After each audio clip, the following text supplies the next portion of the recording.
The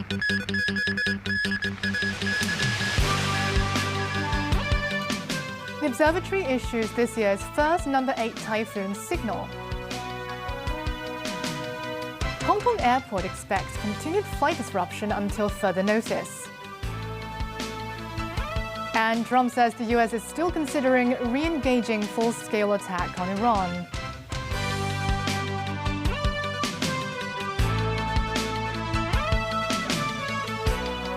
Good evening. Welcome to TVB News. The strong wind signal number 3 is currently in effect, with the observatory set to issue the gale or storm signal number 8 at 10:10 p.m. This as several areas across the city as well as air traffic have been affected by oncoming Typhoon Noul. Timothy Lee has our top story. Overcast to find much of Hong Kong's weather earlier today, as occasional showers prepared the city for the arrival of Typhoon Noul. The typhoon is currently concentrated around 220 kilometers to the city's southeast and is expected to move on a northwesterly trajectory at a speed of 18 kilometers per hour. Noul has been forecasted to edge towards the eastern Guangdong coastline before making landfall tomorrow morning in the area between Huizhou and Shanwei, at which point it will pass by the city at a distance of 100 kilometers. Rain bands surrounding Noul have also brought about heavy rain in the city throughout the afternoon. On Castle Peak Road in Changsha Wan, the scaffolding outside of a building undergoing construction was suspected of being partially blown off. Fire services personnel were deployed on site to investigate the situation. No injuries have been reported so far. On Oyen Street in Shao Kei Wan, a tree that stood 10 meters tall was suspected of being uprooted by strong gusts. Several of its branches fell on a private car and blocked the path for pedestrians in the area. At around 4 p.m. in Kuntong, a 2-meter-tall hoarding installed at a construction site on Hoyun Road was suspected of being blown over before falling on top of a passerby. He received light injuries to the head and was rescued by other pedestrians. Timothy Lee, TVB News. Now we go live to reporter Celine Chan, who's at the Tsinghua Tsui Pier for an update. Over to you, Celine. What are the conditions like out there?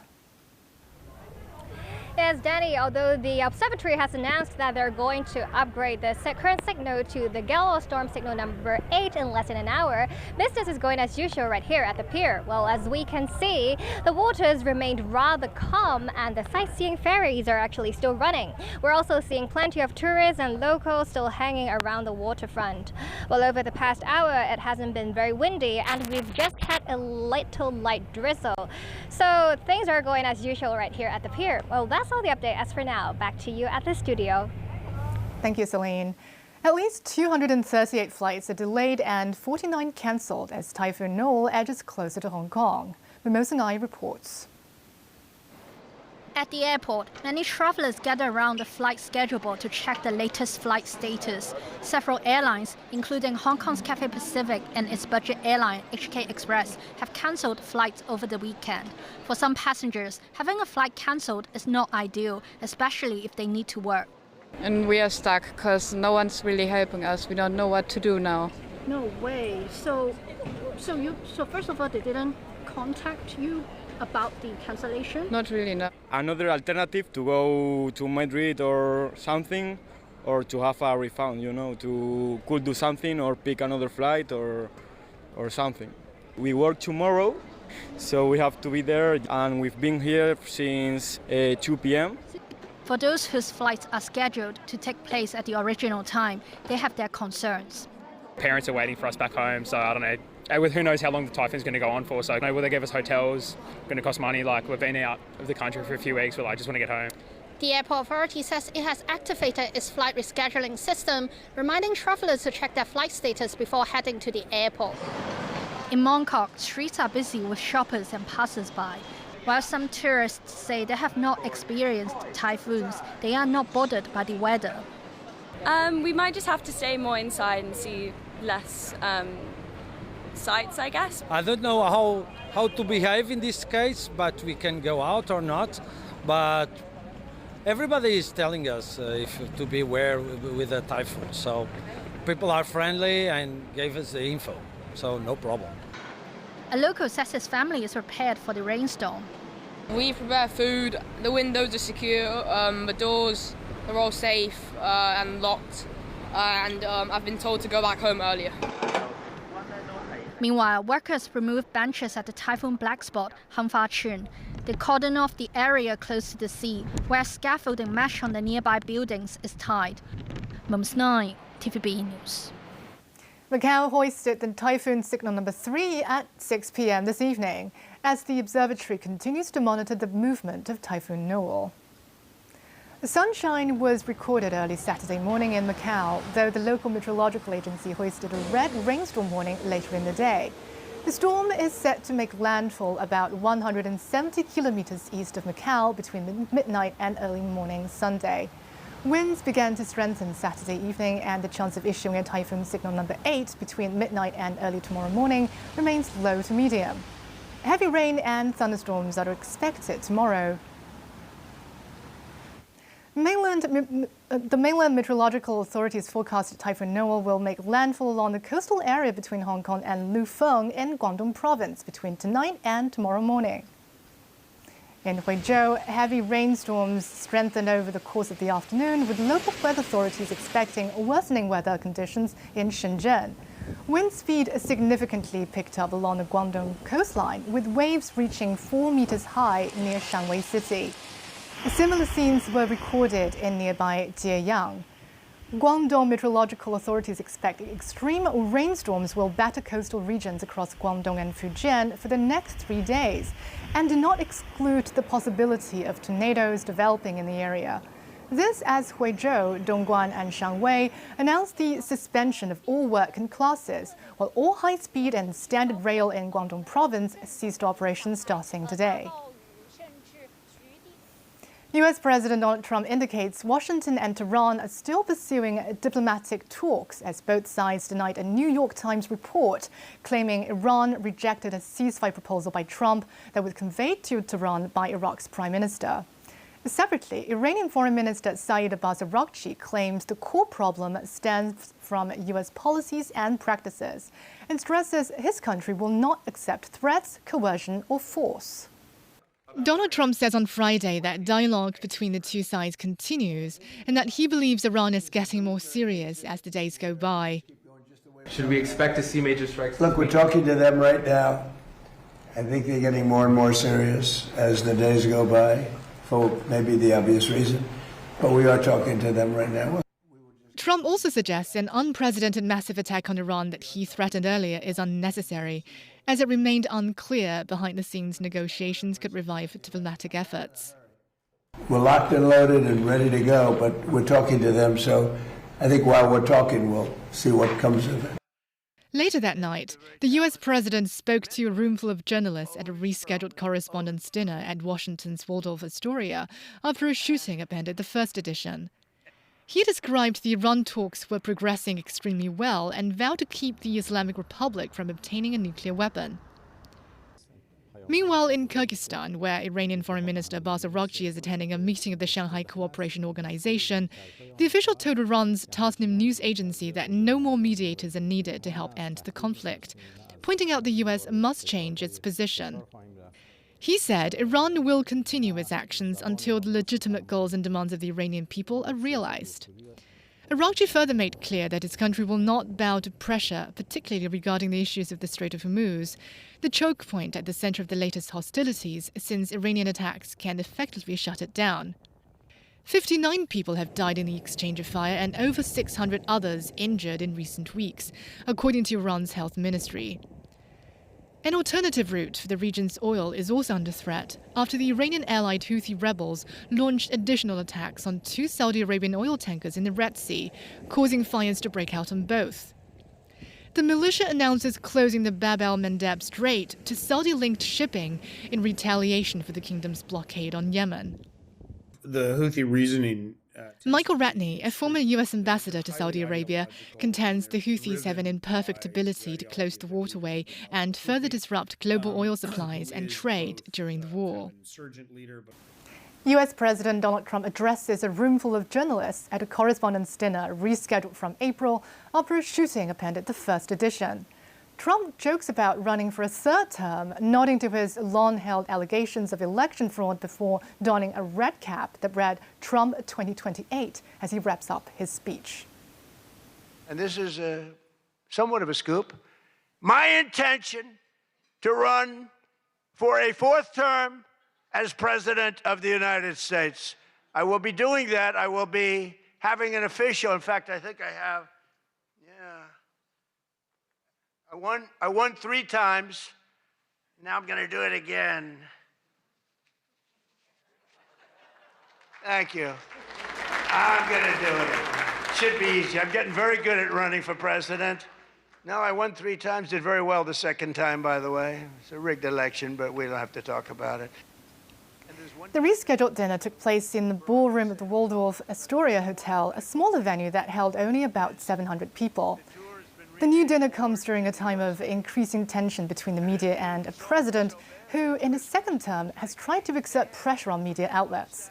He is unhappy with in a variety of ways. The pressure has ranged from sanctions against members of the White House press corps to regulatory actions through the Federal Communications Commission to outright lawsuits.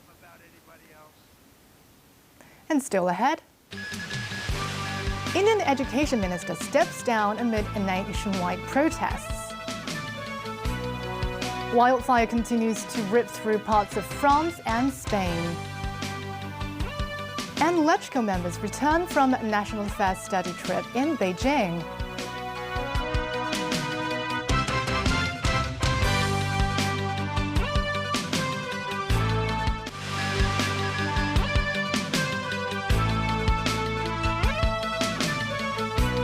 Welcome back. Indian Education Minister Dharmendra Pradhan tendered his resignation following weeks of youth-led cockroach protests over alleged student paper leaks. Despite activist Sonam Wangchuk's decision to end his 26-day hunger strike on Friday, New Delhi, Mumbai, Hyderabad and Dharamsala saw thousands of people swarming the streets after repeated leaks of high-stakes entrance exams from medical colleges and government jobs. The crowds cheered after the education minister announced his resignation. Demonstrators pledged to press on as they insisted on comprehensive examination reforms and compensation for the families of students who died by suicide. Emerged in May, the Cockroach Janta Party's satirical campaign turned into a national movement that has erupted across India and became one of the most visible signs of public dissent against Prime Minister Narendra Modi's government in recent years. Authorities in France evacuated some suburbs of Bordeaux on Saturday as a massive wildfire shifted towards the city famous for its wines. This as wildfires fueled by intense heat across Europe continue to burn through France as well as parts of Spain. Jolie has more. Massive forest fires have forced evacuation of some 200,000 people in southwestern France and central Spain, with residents fleeing towns near Madrid and Bordeaux on Friday as flames rage out of control. The prefect of France's surround region that includes Bordeaux ordered evacuation in the early hours of Saturday, covering parts of 3 of the city's western suburbs, including its airport. Evacuations were also underway in other towns and villages further west of the city's immediate suburbs. Some people even fled by boat when flames swept through tourist towns on the Atlantic coast. Dozens of French firefighters have been injured, authorities say, but no deaths were reported in either country despite the scenes of panic, as residents fled by car and the police went door to door to tell people to leave as large plumes of smoke darkened the skies. Some 141,000 fled homes in the Gironde and Lens regions in France, amid what the French Interior Ministry calls a large self-sustaining fire that is extremely difficult to bring under control. Gironde region officials say strong winds from the west were pushing the fire closer to the Bordeaux metropolitan area, and that it had grown to an unprecedented magnitude and is asking residents to evacuate as soon as possible. Firefighters and authorities in France and Spain were caught off guard by the virulence of the fires, which were fueled by high temperatures and the long-term effects of climate change. Fire crews in Spain admitted the fires were so fast and violent that they could not be tackled head-on. In central Spain, 60,000 were forced from their homes west of Madrid, according to the Spanish Interior Ministry. On Saturday, the Madrid regional government said the fires there decreased in intensity overnight as winds and temperatures dropped. JUL, TVB News. Hong Kong Legislative Council members returned from a week-long national affairs study tour in Beijing, saying the visit has deepened their understanding of the country's development strategy and provided new ideas for Hong Kong's future governance. Luna Bai has more. From July 19th, lawmakers attended lectures at the National Academy of Governance on topics including the country's 15th five-year plan, national development strategies, and the international geopolitical landscape. They also met the director of the Hong Kong and Macau Work Office, Xia Baolong, who encouraged the lawmakers to strengthen their role in supporting the SAR government and helping address the public's concerns. This trip is of historical significance because this is the first study trip to Beijing from the electrical perspective. I think every member will, think about how to apply all this learning into our daily work. Lawmakers say the tour will help strengthen governance, improve legislation work, and support Hong Kong's integration into the country's overall development. Lawmaker Chen Chun-ing says Hong Kong's first long-time development plan should focus on industries where Hong Kong has clear advantages and align closely with the National Five-Year Plan. Members also highlight innovation as a key takeaway, saying Hong Kong should continue investing in research, attract more high-growth technology firms, and make better use of its international platform to support the country's innovation-driven development. And lawmakers will brief the chief executive on the outcomes of the tour on July the 28th. Lena Bai, TVB News. The southbound travel scheme expands to all 9 mainland cities in the Greater Bay Area. The Airport Authority is also launching a Park and Visit, a service allowing drivers to park before entering Hong Kong. Vehicle owners from the newly added cities can now book online to enter Hong Kong's urban areas. Under Park and Visit, Greater Bay Area drivers can drive via the Hong Kong-Zhuhai-Macau Bridge to the port to park, then entering Hong Kong. Secretary for Transport and Logistics Mabel Chan says since last year, 160 car parks across Hong Kong now offer charging facilities and accept mainland e-payment apps. Adding the total number of vehicle inspection centres is expected to rise to 28. Secretary for the Environment and Ecology Bureau, Se Ching-wan, says 31 restaurants have given up the licenses to allow dogs to enter due to their target customer positioning since dog-friendly restaurant arrangement has come into effect 2 weeks ago. Se says 65 complaints have been received so far involving poor signage placement and dog owners' failure to restrain the pet dogs. The Food and Environment Hygiene Department has conducted 14,000 inspections and issued 70 verbal warnings. He also notes there is an improvement and the arrangement is still under an adaptation period, adding while some participating restaurants saw their revenue double, 31 restaurants decided to give up the licenses due to their marketing position and tight customer base. Vacated licenses will be reassigned in order based on the waiting list set by the Bureau last month. Chinese travel platform Trip.com Group has been fined 5.179 billion RMB by State Administration for Market Regulation of China for monopolistic practices. Mainland local authorities says such practices harmed hotels' pricing rights and intensified negative market competition. The fine is imposed under anti-monopoly law, and Trip.com Group has been asked to conduct a full rectification and publicly disclose its corrective measures. Since 2020, the company has taken an unfair advantage of its dominant position in mainland online hotel booking market to conduct monopolistic practices, including requiring hotels with exclusive contracts not to cooperate with its rivals and forcing hotels working with other travel platforms to offer the lowest price on Trip.com. And that's the news. Here's a reminder that due to the live coverage of Kerry Fencing World Championships 2026, tomorrow night's main news will start at 8:40 p.m. Join us then.